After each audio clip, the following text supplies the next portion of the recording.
बड़ी खबर इस वक्त सामने आ रही है। भारत ने चिनाब में पानी छोड़ दिया है। अब सोचिए कि अब हर मोर्चे से पाकिस्तान को तगड़ी और करारी चोट लग रही है। चिनाब का पानी छोड़ दिया गया है भारत की तरफ से। पहले यहां पर पानी को रोका गया और अब पानी को यहां से छोड़ा गया। पाकिस्तान अपने आप को कहां कहां संभाले। पाकिस्तान में लाहौर से लेकर रावलपिंडी से लेकर इस्लामाबाद तक खौफ का माहौल है और अब यहां से हिंदुस्तान की तरफ से यहां पर चिनाब का पानी छोड़ दिया गया है। अब आप सोचिए कि पाकिस्तान में एक तरफ बाढ़ की हमने खबरें देखी थी कि पाकिस्तान के पीओके में बाढ़ सी आ गई थी। उसके बाद हमने देखा था पाकिस्तान को बूंद बूंद पानी के लिए हमने तरसाया था जब पानी को हमने रोक दिया था।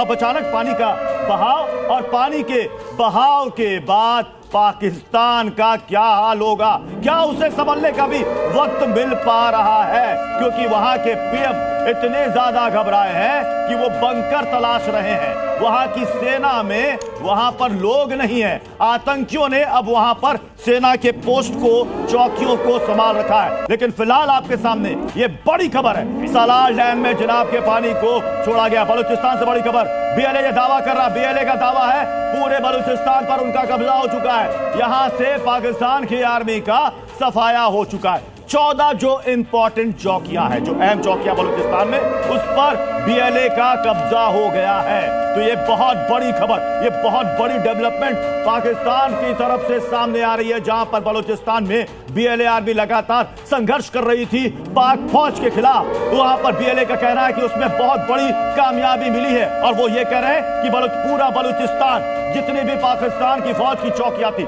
इंपॉर्टेंट चौकियां, 14 चौकियों पर बीएलए का कब्जा हो चुका है। इस दौरान न सिर्फ चौकियों पर कब्जा हुआ बल्कि कई पाकिस्तानी सैनिकों को भी बीएलए ने मार डाला है।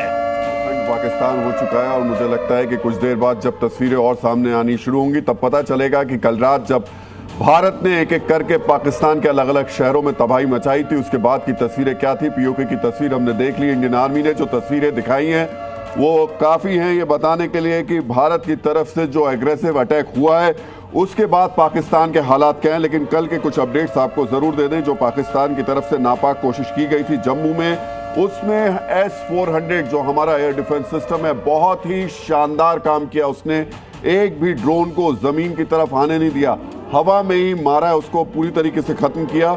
और एक और इन्फॉर्मेशन जो जानकारी मेरे पास है वो एक ZU गन है। ये सेकेंड वर्ल्ड वॉर टाइम की गन है। आप सोचिए, दूसरे विश्व युद्ध की एक गन ZU गन है, एंटी एयरक्राफ्ट गन है ये।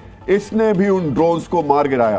तो हमारे वो हथियार जो कि दूसरे विश्व युद्ध के, द्वितीय विश्व युद्ध के हैं, उन्होंने कल पाकिस्तान के हमले को किस तरीके से नाकाम किया है। और पाकिस्तान में इस बात को लेकर के इस वक्त ज़बरदस्त तरीके से खासतौर से शहबाज शरीफ ने वहाँ के सेना के अधिकारियों से पूछा है कि क्यों हमारे सिस्टम काम नहीं कर रहे हैं, क्यों हमारे डिफेंस के सिस्टम बेकार और बर्बाद हो जा रहे हैं, कैसे भारत के जो ड्रोन्स है, मिसाइल्स है, वो सीधे अंदर आ रही हैं और हम उन्हें नहीं रोक पा रहे। जबकि हमारे जितने के ड्रोन्स यहाँ से गए थे, यानी भारत में आए थे, वो सब के सब हवा में ही मार दिए गए। बहुत बड़ी खबर है इस वक्त जो इंडियन आर्मी की तरफ से जो तस्वीरें इस वक्त जारी की गई हैं। और मुझे लगता है 10 बजे जब एक प्रेस कॉन्फ्रेंस होगी उस वक्त एक बार फिर से आपको गर्व की अनुभूति होगी कि कैसे एक नापाक कोशिश जो पाकिस्तान की तरफ से कल रात 8 बजे से शुरुआत की गई थी जम्मू, पंजाब और राजस्थान बॉर्डर पर, भारतीय सेना ने उसके बाद पलट करके कराची से लेकर के लाहौर तक जो जगह जगह इनके ठिकानों को निशाना बनाया है, खासतौर से पीओके में निशाना बनाया है। उसके बाद पाकिस्तान की हालत बहुत ज़्यादा खराब। सी न्यूज़।